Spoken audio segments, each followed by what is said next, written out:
All right. All right. So we're good. So basically, what I'm talking about is experts get paid more.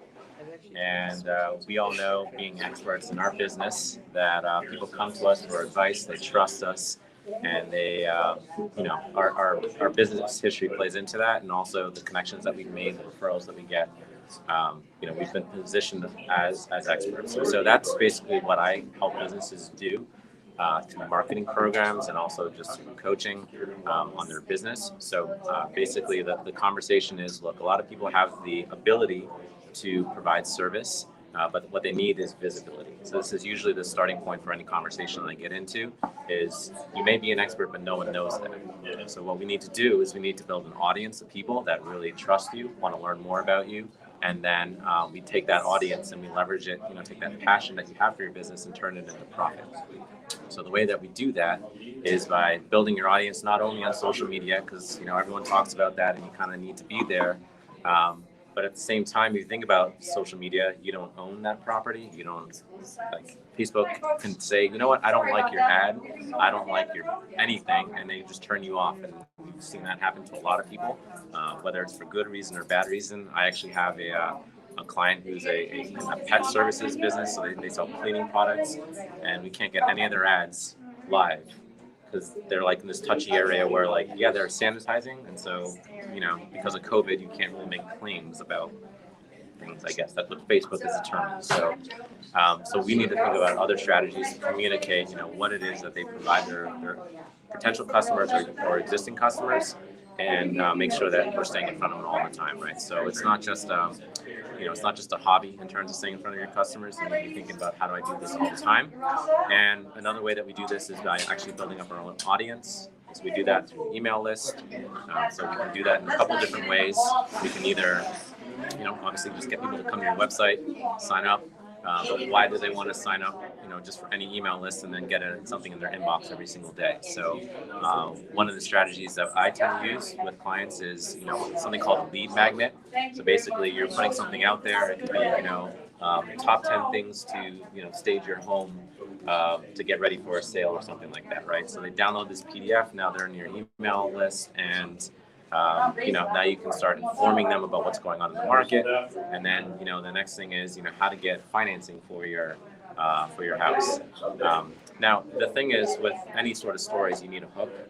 And so you need to think about, how do you, tap into that emotion. So you start to think of, phrases like, in your adult life, did you ever think that you'd be further ahead financially? Well, yeah, actually I do. So, you start thinking about ways that you can introduce a thought that will get somebody to then make that, leap to start working with you in their head versus having to sell them. So you start thinking about, did you ever think that by, at this point in your life, you'd own a home, you'd be able to finance it? What's wrong with that? And we know that, penny can work magic, finding ways to finance people. And so, having these conversations and getting people, again, familiar with you through this constant communication. It usually takes now up to 16 to 20 times to get in front of somebody before they actually remember you and then trust you and then hopefully like you and want to do business with you. So, oh, sure. Oh, good. So other things that I recommend for people that are looking to build your audience, it's like, okay, so you want to get in front of people, you don't have an audience, well, leverage somebody else's audience. And a great way to do this is to get on podcasts or to host an event with some other group or person that has an audience of people that you're trying to get in front of and just provide value. So it's not a constant sales game. That's what I tell people, is you're not trying to just sell at every opportunity, but you're trying to reinforce the trust and the likability for working with you. And ultimately, with that, people want to learn more, and they'll ask you questions and see you as that expert. So you're going from, again, ability to visibility, positioning yourself as an expert, and then collaboration is a great way to sort of tie it all in together and make sure that you have a long-lasting relationship with your customers, but also with partners that are going to provide referrals. And that's why we're all here too, is reinforcing our messaging, what we do, and then we're able to basically be our own sort of salespeople for others businesses as well. So that's really what I provide for my clients, through my agency work, is that honing that story, which is the starting point. Why did you get into business? Creating an emotional connection, and not only with you, but also the reason why you provide your service. What is that service, and why is it that somebody needs it? and then we build the audience, and then once we have an audience, we can find many opportunities to create profit through sales of products and services. So that's what I got. Do you do things like, let's say I wanted to do like a video, right? Yeah. But it needed to be like edited. Do you do stuff like that? I don't do editing. So I have people that I work with that will do a polished video. Usually, my messaging is probably most people aren't putting out consistent content or any content at all. So I want to get them comfortable with the camera, whether it's going live or taking pictures or even just talking about what they're doing, right? So a shot of us all here in the group, right? Yeah, just showing people what you're doing, there are going to be things that you do throughout your life that someone's going to attach to and say, oh, I didn't know so-and-so liked gardening, or so-and-so, is interested in animals or running or whatever it is that your hobbies are too. So when it comes to a business page that someone has on like Facebook or any other social profile, I don't just post business things. That's boring. All right. So I think people are actually more connected to me because of who I am and what I do. And then, the business thing is sort of like, oh, and he has this unique skill. Plus you can post some cute pictures. Yeah, that always helps. I have to stick this cute dog pictures. Hey, it works. It totally works. You like dogs? Do you do anything? You mentioned podcasts. Yeah. Do you do anything to help support people's building of a podcast or anything like that? I can guide someone on building their own podcast, or I will also do outreach to, okay, here's a list of the top 20 podcasts that you should get on to, assert your credibility. And the thing is, even if your clientele is local, getting on someone's national podcast certainly doesn't hurt, right? It's like now someone's vouched for you and an audience, and 10% of their audience may live in your area, right? Sort of longer term strategies are also like anyone, believe it or not, can actually write a book now.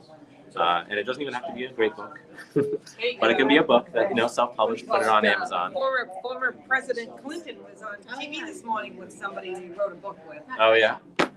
I have a colleague of mine, financial advisor, just wrote a book. Actually, two of our financial advisors in our region just wrote books. There you go. Not really about financial advising because that's not allowed, but it's about I don't know, financial fortitude, emotional stuff, the emotions that go along with finances.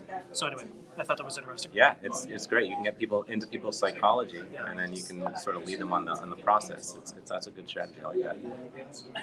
So that's what I got. So thanks. Any other questions? Or? All right. So I have a question. Oh, sure. So it sounds like your strategy is aimed at individual consumers, but if you're like a business to business type person, like I'm whatever, I won't get into it, but if I'm not trying to get like consumers, but I want to market more to businesses, how do you do that too? I do work with businesses. It's a much harder sell because the content is going to be different. So it is actually more factual. So we need to go through like the business decisions that someone's going to have to make and then defend that decision to their boss probably. And then, once we have that content in place, it's just, and the other thing about content is like you can create, a video, a how-to, or whatever it is that you want. And you can take that content that might be 10 minutes and then make clips of what you just said and repost it like a month from now. People either won't remember, won't have seen it, and it's just a long-term strategy. So I don't do it as much. I tend to do more to consumer-based things just because it's easier. But yeah, for sure. The principles are the same. I think the messaging is just going to be different. Okay. Okay, great. Thank you. Cool. All right, that's what I got.